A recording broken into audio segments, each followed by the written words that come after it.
Let's talk about three places most people have never heard of.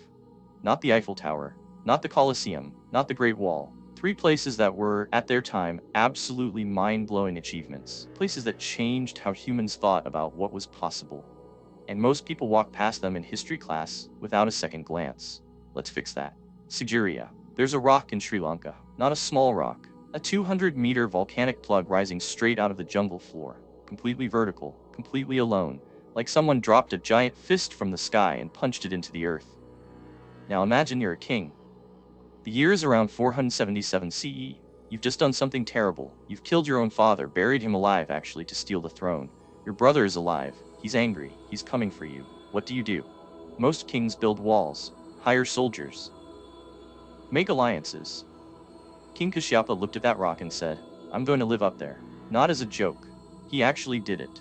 He moved his entire royal court to the top of a 200-meter volcanic rock in the middle of the Sri Lankan jungle, built a full palace complex up there, gardens, throne rooms, water features, the whole thing. Let's talk about how insane that actually is. Getting to the top of Sigiriya is not easy even today. You climb through a series of terraces. Then you reach the famous Lion's Gate. Two enormous lion's paws carved directly into the rock face. The whole gate was once shaped like a crouching lion. You walked into the lion's mouth to reach the king. That's not architecture, that's a statement. The statement being, I am the lion, this is my domain. Turn back or be consumed. But here's what really gets me about Sigiriya. It wasn't just a fortress, it was a paradise.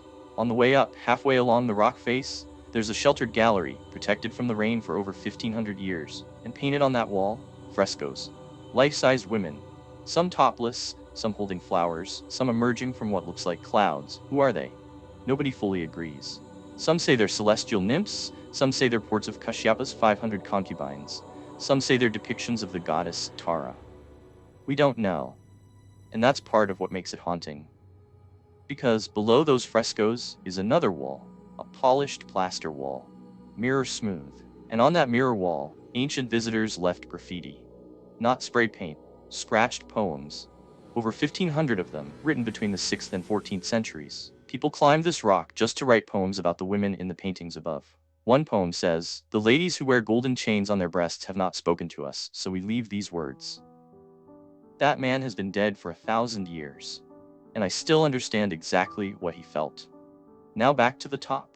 The summit covers about 1.6 hectares. On top of this completely vertical rock, Kashyapa built terraced gardens, swimming pools fed by an elaborate hydraulic system, a throne carved directly from the stone, and a palace with polished floors. They found a hydraulic system so well designed that some pools on the summit still fill with rainwater and drain correctly to this day. The water was pumped up from the base through a system of channels and pumps in the 5th century. The gardens below the rock were designed with geometric precision. Fountains that still work when it rains. Water gardens with small islands connected by walkways. Planned, engineered, deliberate. This was not a man running scared. This was a man building a vision of paradise. The Sinhala word for Sigiriya translates roughly to lion rock. But Kashyapa called it something closer to a heaven on earth. He lived there for 18 years. In the end, his brother Moggallana came back. Kashyapa descended the rock to fight him on flat ground. His elephant turned away from the battle, probably shifting on soft ground, but his soldiers thought he was retreating. They broke and ran. Kashyapa, surrounded and abandoned, took his own life. Moggallana gave the site to Buddhist monks. The palace fell into disuse. The jungle crept back in. And for centuries, Sigiriya just sat there. A ghost palace on top of a rock, slowly being swallowed by vines. The British found it in 1831. And when they did, the frescoes were still there, the water gardens were still there, 1,500 years later, largely intact. That's what happens when you build on top of a rock no one else wants to climb. Bamiyan. Now we go somewhere colder. The Hindu Kush, central Afghanistan. A high mountain valley surrounded by ridges that hit nearly 5,000 meters. Silk Road traders came through here on their between China and Persia. This wasn't a backwater. This was a crossroads. And carved into the sandstone cliffs of Bamiyan were two of the largest standing Buddha statues in the world. The smaller one was 38 meters tall, built around the 5th century CE. The larger one was 55 meters tall, built around the 6th century CE. To give you a sense of scale, the Statue of Liberty from base to torch is about 46 meters. The larger Bamiyan Buddha was taller than that, carved directly into a cliff face in a mountain valley in central Afghanistan. They stood for nearly 1,500 years. In 2001, the Taliban destroyed them with dynamite. It took them weeks. The statues were that well built, but let's go back to when they were standing. The statues were part of a much larger complex. The cliffs behind them were honeycombed with hundreds of caves. Monks lived in these caves. Pilgrims came from across Asia. Bamiyan was a thriving monastic city carved into the mountain itself. And here's the thing that most people skip over. The paintings inside those caves at Bamiyan are the oldest known examples of oil-based paint on Earth. Oil painting as a technique is usually associated with European masters. John van Eyck in the 15th century. That's the standard story. The Flemish invented oil paint. Except they didn't. Researchers analyzing the paint in the Bamiyan caves found linseed oil and walnut oil used as binding agents. The paintings date to the 7th century CE, 800 years before Van Eyck. The technique wasn't invented in Flanders. It was invented in a mountain valley in Afghanistan by Buddhist monks painting cave ceilings. That fact alone should be bigger news than it is. The paintings were sophisticated, multi-layered. They showed understanding of how oil-based mediums behave differently from water-based ones. The monks weren't experimenting randomly. They had developed a real technique. Now think about the larger context. Bamiyan wasn't just a religious site. It was a city. The valley had a settled population, agricultural land, trade connections stretching from India to China to Persia. The cliff caves served different purposes. Some were individual monk cells, some were larger meditation halls, some were painted sanctuaries. The larger Buddha statue, the 55-meter one, had its face and hands plastered and painted. The robe was painted in bright colors. Niches in the cliff around it held smaller sculptures. Standing in that valley and looking up, it wasn't just a statue you were seeing. It was the entire cliff transformed into a monument. A mountain made into a message. The message, this is what we believe, this is how large that belief is. The Silk Road brought wealth to Bamiyan. It also brought different cultures, different religions, different ideas. For centuries, the valley absorbed them all. Buddhist, Zoroastrian, later Islamic influences. The city adapted. But after the Islamic conquest of the region and the eventual collapse of trade routes, Bamiyan declined. The monks left. The caves emptied. The statues stood alone in a valley that had largely moved on.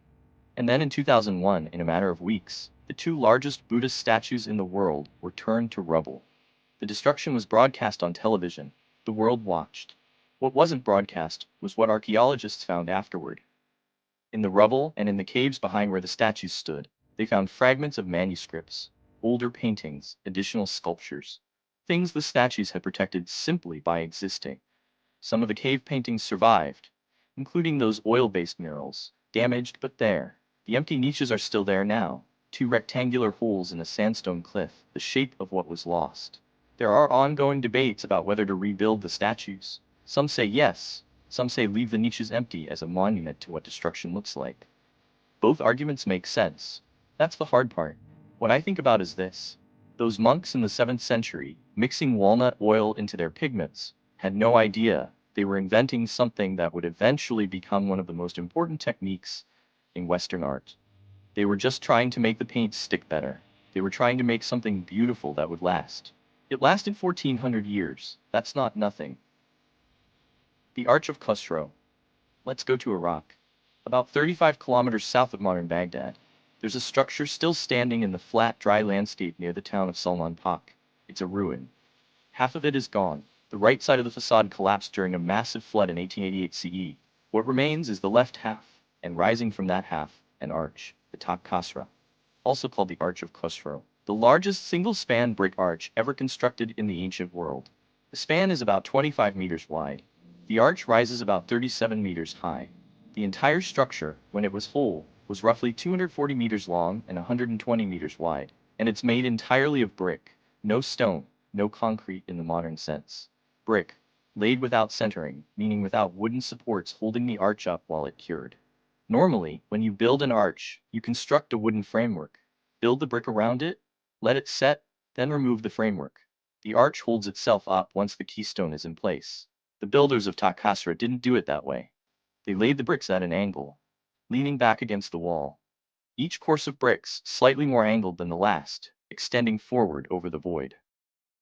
The mortar had to set fast enough to hold the new bricks in place before the next course was added. The whole thing was a precisely timed structural gamble with no safety net. Build it wrong and the entire arch falls before it's complete. They got it right. This was the Sassanian Empire, one of the most powerful empires of the ancient world. At their peak, they controlled territory from modern-day Turkey to Pakistan, from the Caucasus to the Persian Gulf. For over 4 centuries, they were the main rival of the Roman Empire, and later the Byzantine Empire. Their capital was Ctesiphon, and Taq Kasra was part of the royal palace complex at Ctesiphon. The palace it was attached to was massive. The arch was the entrance to the main audience hall, the vaulted throne room, where the Sassanian kings, the Shahanshah, the King of Kings, received ambassadors, held court, administered an empire.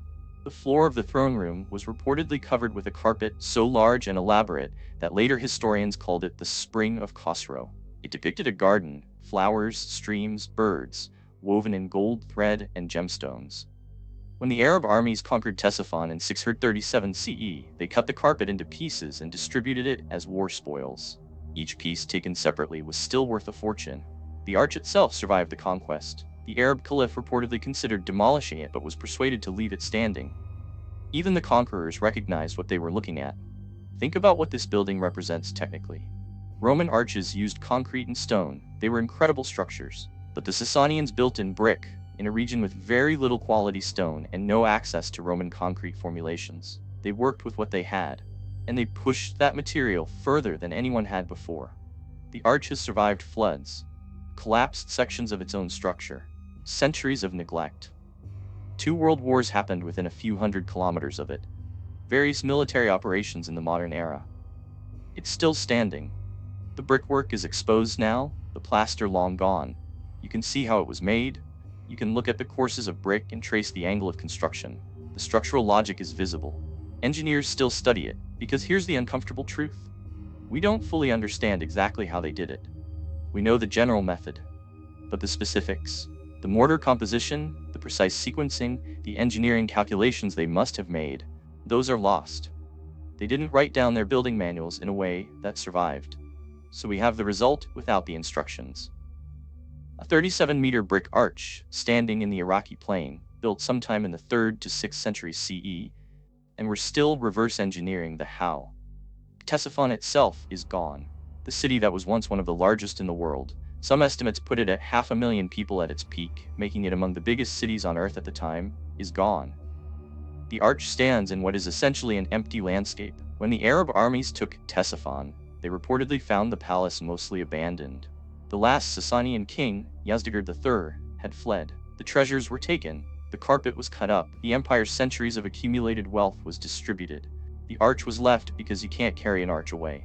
There's something I keep coming back to with Taq Kasra. The Sassanian Empire is not well remembered in Western history. Rome gets studied, Greece gets studied.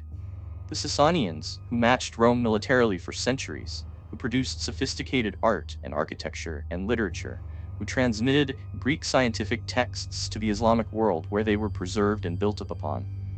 The Sassanians get a paragraph, maybe 2, in most history textbooks. The arch is physical proof that this was a civilization at the absolute top of its technical game.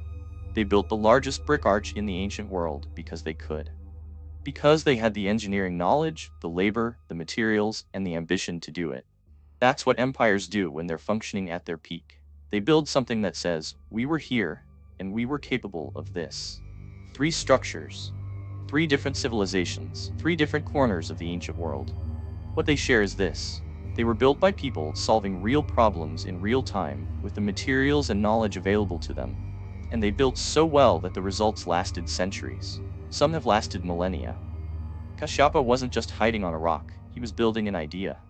A palace that said power doesn't need flat ground. Ambition doesn't need easy terrain. The Buddhist monks of Bamiyan weren't just painting caves. They were developing techniques, preserving knowledge, creating beauty in a mountain valley, and accidentally inventing oil paint along the way. The Sassanian engineers weren't just building a throne room.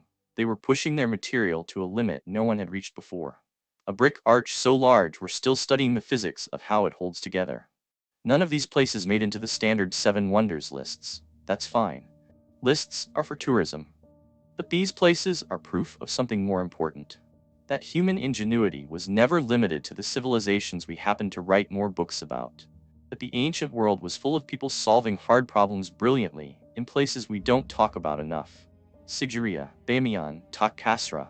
Go look them up. Look at the actual photographs. Stand virtually at the base of that rock in Sri Lanka. Stand in the valley in Afghanistan and look at the empty niches.